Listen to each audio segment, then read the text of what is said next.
दोस्तों, controversial signature how can be proved. मुतनाज़ा दस्तखत साबित करने का तरीकाकार क्या हो सकता है। मुतनाज़ा दस्तखत या मोहर को अदालत में साबित कानून शहादत के आर्टिकल 84 के तहत किया जाता है। मज़कूरा आर्टिकल के तहत अगर अदालत को कोई लिखाई या दस्तखत मशकूक लगें या कोई फ़रीक इतराज़ उठाए तो फिर उसका तयन इस तरह किया जाता है। सबसे पहले अदालत इस शख्स को अदालत में पेश होने का हुक्म देकर इसे किसी साफ कागज़ पर लिखने का हुक्म देगी और एक्सपर्ट को बुलवाकर इन दस्तखत का मुआजना करेगी।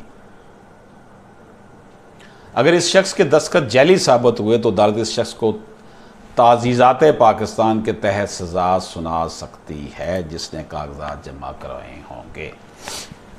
Disputed thumb impression can be compared with admitted one by court under provision of Article 84 of Kanun Shahadat Order.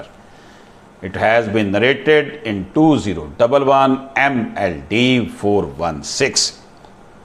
इस केस लॉ में भी अदालत ने करार दिया है कि अदालत मुतनाज़ा अंगूठा को भी साबित करने के लिए आर्टिकल 84 के तहत उस शख्स को बुलवा कर मुआवजा कर सकती है। अदालत के ऊपर कोई पाबंदी नहीं कि वो किसी शख्स को बुलवाए और किसी शख्स को ना बुलवाए। पाकिस्तान की कोई भी अदालत किसी शख्स को हत्ता के वज़ीर आज़म या आर्मी चीफ को भी पेश होने का हुक्म दे सकती है अगर इनके दस्तखत शुदा कोई मुतनाज़ा कागजात जमा करवाए जाएँ। ये हक़ कानून शहादत का आर्टिकल 84 अदलिया को अता करता है। मुतनाज़ा दस्तखत पर मुखालफ फ़रीक भी इतराज़ उठा सकता है और अदालत अज़ खुद भी अपनी तसल्ली के लिए मुआवजा करा सकती है।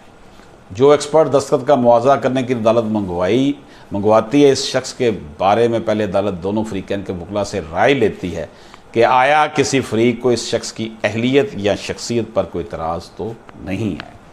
तो दोस्तों, हमने थंब इम्प्रेशन के हवाले से, सिग्नेचर्स के हवाले से और स्टैम्प के हवाले से बात की कि हाउ कैन वी जज। इजाज़त दीजिए। अल्लाह हाफिज़।